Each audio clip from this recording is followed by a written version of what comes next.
आप देख रहे हैं 5 न्यूज और मैं हूं अम्मारा नदीम। मैं हूं मोहम्मद अकबर तारिक। शामिल करेंगे न्यूज हेडलाइन।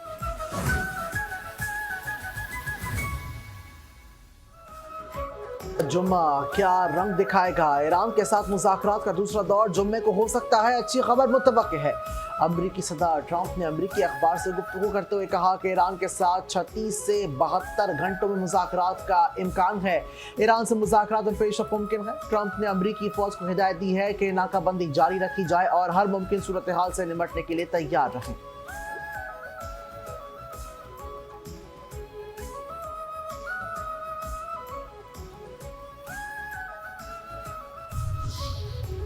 कब तक का कितनी देर की जंगबंदी? ट्रंप ने ईरान के साथ जंगबंदी गैर मुय्यना मुद्दत के लिए नहीं, सिर्फ 3 से 5 दिन की लिखी है।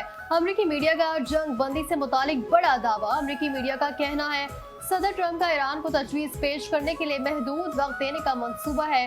ट्रंप डील को जल्द से जल्द फाइनल करना चाहते हैं। अमरीकी सदर समझते हैं कि डेडलाइन का प्रेशर ईरान को मुज़ाकरात की मेज पर लाने पर मजबूर कर देगा। अमरीका ईरान को मुज़ाकरात में मजीद ताखीर का मौका नहीं देना चाहता।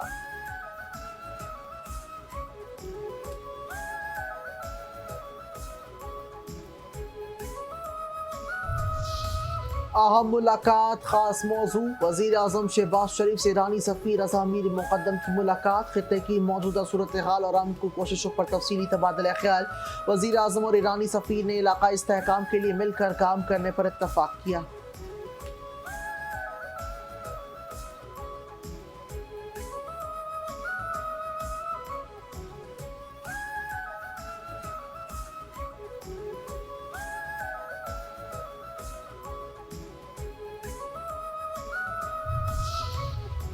तुर्किया से भी मुशावरत जरूरी है। नायब वज़ीर आज़म और वज़ीर ख़ारजा इसहाक़ डार का तुर्क वज़ीर ख़ारजा हाकान फैदान से टेलीफोनिक रब्ता।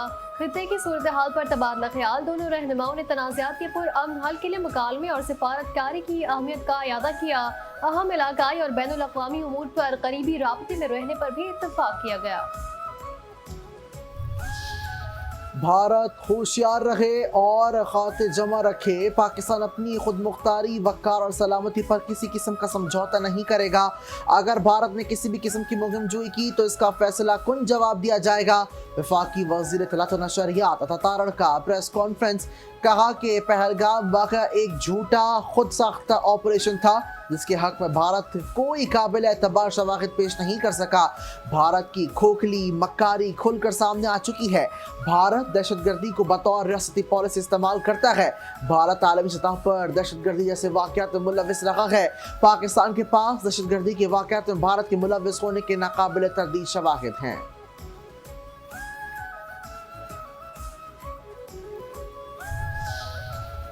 Pahalgam false flag operation. भारतीय अस्करी सबकी 22 अप्रैल 2025 को भारत ने पहलगाम की पुरसकून वादी को फॉल्स फ्लैग ऑपरेशन करके खून में नहला दिया। पहलगाम फॉल्स फ्लैग एक मुनज़्ज़म साजिश थी। भारत ने अपने ही शहरों को हलाक करके सियासी फायदा उठाया। भारतीय हुकूमत ने दाखिली मसाइल से तवज्जो हटाने के लिए पुराना हथकंडा इस्तेमाल करते हुए ड्रामा रचाया। हमलावरों का आना और आराम से निकल जाना किसी इत्तेफाक का नतीजा नहीं बल्कि एक तयशुदा मंसूबा था।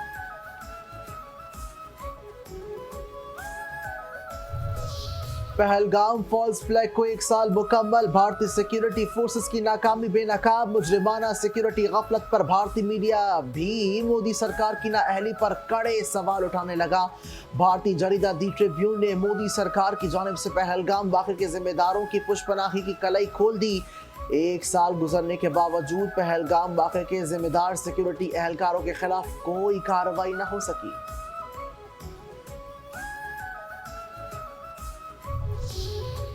Pahalgam false flag operation. भारतीय मीडिया की गैर जिम्मेदाराना रिपोर्टिंग और पाकिस्तान मुखालिफ जारहाना बयानिया। भारतीय मीडिया ने बगैर किसी ठोस सबूत के पाकिस्तान के खिलाफ इल्जामात का सिलसिला शुरू कर दिया। जंगी जुनून मुब्तला भारत ने हैरानकुन तौर पर महज 10 मिनट में पहलगाम पुलिस स्टेशन में FIR दर्ज करके पाकिस्तान को नामजद भी कर दिया। भारतीय चैनल्स ने बगैर तस्दीक किए हमले को मुनज़्ज़म दहशतगर्दी के तौर पर पेश करके मुसलमान मुखालिफ जज्बात को उभारा।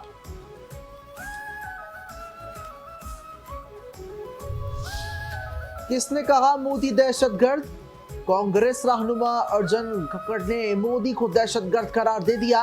मोदी का पहलगाम फॉल्स फ्लैग ऑपरेशन से शुरू होने वाली हजीमत और रुसवाई का सफर ताहाल जारी। मोदी एक दहशतगर्द है क्योंकि इसकी पार्टी बराबरी और इंसाफ पर यकीन नहीं रखती। भारत के अंदर से मोदी को दहशतगर्द करार दिया जाना भारतीय अवाम में हिंदुत्व नजरियात के खिलाफ बढ़ती शदीद नफरत का आकाश है। पहलगाम फॉल्स फ्लैग को 1 साल गुजरने के बावजूद भारत अपने इल्जामात के हवाले से कोई मुस्तनद शवाहिद नहीं कर सका।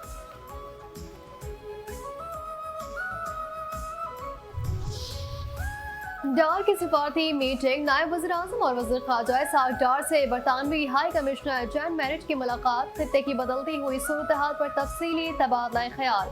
इसहाक डार ने कहा, पाकिस्तान मुख्तलिफ फ़रीक़ैन के दरमियान रवाबित बढ़ाने और कशीदगी में कमी के लिए मुसलसल किरदार अदा कर रहा है। बरतानवी हाई कमिश्नर ने खित्ते में कशीदगी कम करने, अमरीका और ईरान को मुज़ाकरात की मेज़ पर लाने में पाकिस्तान के तामीरी किरदार को सराहा। चलते हो तो चांद को चलिए। स्पार्को की इंसानी खलाई मिशन प्रोग्राम में अहम पेशरफ। 2 पाकिस्तानी खलाबाज चीन के खलाई प्रोग्राम के लिए मुंतखब हो गए। खलाबाज खुरमदाद और मोहम्मद ज़ीशान अली तजर्बात के लिए खला में जाएंगे। दोनों जदीद तरबियत के लिए चीन रवाना हो गए। स्पार्को के मुताबिक पाकिस्तान पहली मरतबा चाइना स्पेस स्टेशन के मिशन में शिरकत की तैयारी कर रहा है। ये मिशन साल 2026 के आखिर में मुतवक्किल है।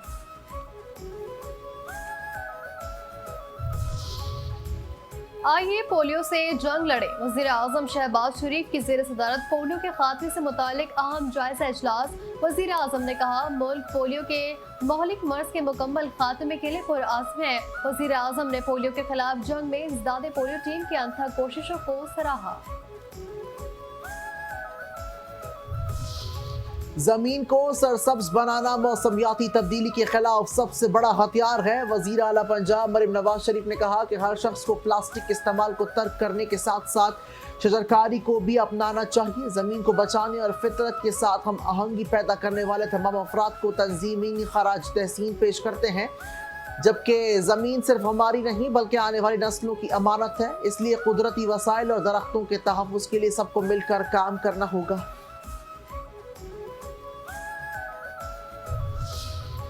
कमिश्नर साहब कराची पर तवज्जो दें। गवर्नर सिंध सैयद मोहम्मद निहाल हाशमी से कमिश्नर कराची सैयद हसन नकवी की मुलाकात। शहर के मसाइल, तरक्याती मंसूबे, इंतजामी उमूर समेत दीगर पर गुफ्तगू। गवर्नर सिंध ने कहा, शहरी मसाइल के हल के लिए भरपूर इक़दामात यकीनी बनाए जाएं। कमिश्नर कराची शहर के मुताल्लिका इदारों के दरमियान बेहतर रवाबित कायम करें। शहर में ट्रैफिक, सफाई के मसाइल और तजावुज़ात का खात्मा इंतहाई नागज़ीर है। कराची सर्कुलर रेलवे होगी बहाल कब? वफाक की और सिंध हुकूमत का कराची सर्कुलर रेलवे सब अर्बन ट्रेन सर्विस बहाल करने पर इत्तफाक। कराची ता रोहड़ी, कराची ता जैकबाबाद नई ट्रेन सर्विस शुरू करने का फैसला। वजीर आला सिंध अली शाह और वफाकी वजीर रेलवे हनीफ अब्बासी के दरमियान मुलाकात में बड़े फैसले।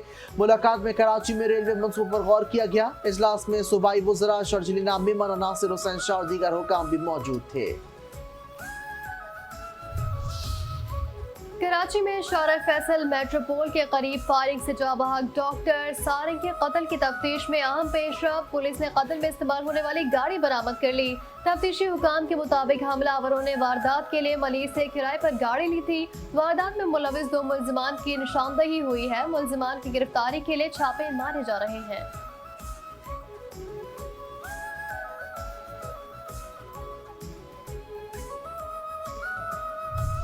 कराची के इलाके लांडी में दाद चौरंगी करीब ट्रक की मोटरसाइकिल को टक्कर, बच्चा जाँ बहक। बच्चा मामू के साथ मोटरसाइकिल पर जा रहा था। हादसे में बच्चे का मामू महफूज रहा। पुलिस ने वाक़े मुलविस ट्रक ड्राइवर को हिरासत में ले लिया।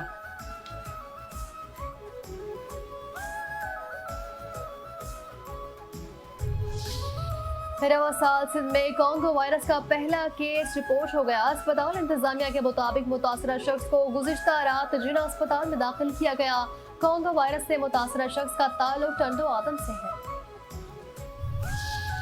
मुल्क में सोने की फी तोला कीमत में 1200 रुपए कमी। 1 तोला सोने की कीमत 4,98,262 रुपए हो गई। 10 ग्राम सोने की कीमत में 1,029 रुपए कमी। 10 ग्राम सोने की कीमत 4,27,779 रुपए हो गई।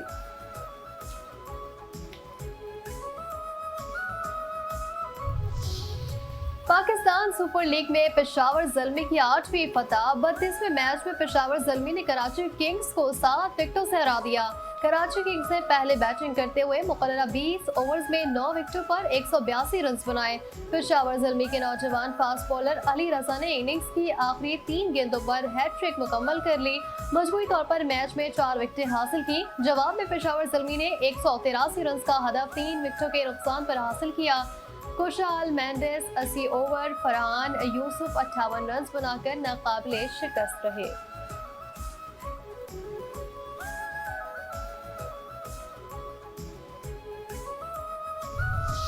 भारत का खेल के मैदानों में सियासत के बाद नया हरबा, क्रिकेट के मैदान भी जादू टोने का गढ़ बन गए।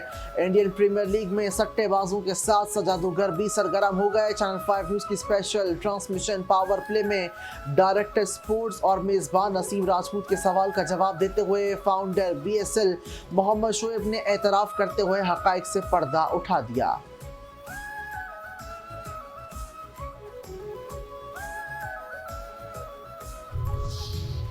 और करोड़ों दिलों पर राज करने वाले अदाकार मोइन अख्तर को मद्दाहों से बिछड़े 15 बरस बीत गए। मोइन अख्तर 24 दिसंबर 1950 को कराची में पैदा हुए। टीवी ड्रामे हो या फिर सिल्वर स्क्रीन, मोइन अख्तर ने हर जगह अपनी लाजवाब अदाकारी के अनमिट नक्श छोड़े। ड्रामा सीरियल रोज़ी में वो अपने फन की बुलंदियों पर नजर आए। उनके मशहूर ड्रामों में आंगन टेढ़ा, इंतजार फरमाइए, हाफ प्लेट और ई ट्रेन जैसे बेमिसाल ड्रामे आज भी उनके मद्दाहों के जहनों में ताज़ा हैं। ईरान में यौम सिपा पासदारान के मौके पर सदर मसूद पज़ेश्कियान का ये पैगाम था।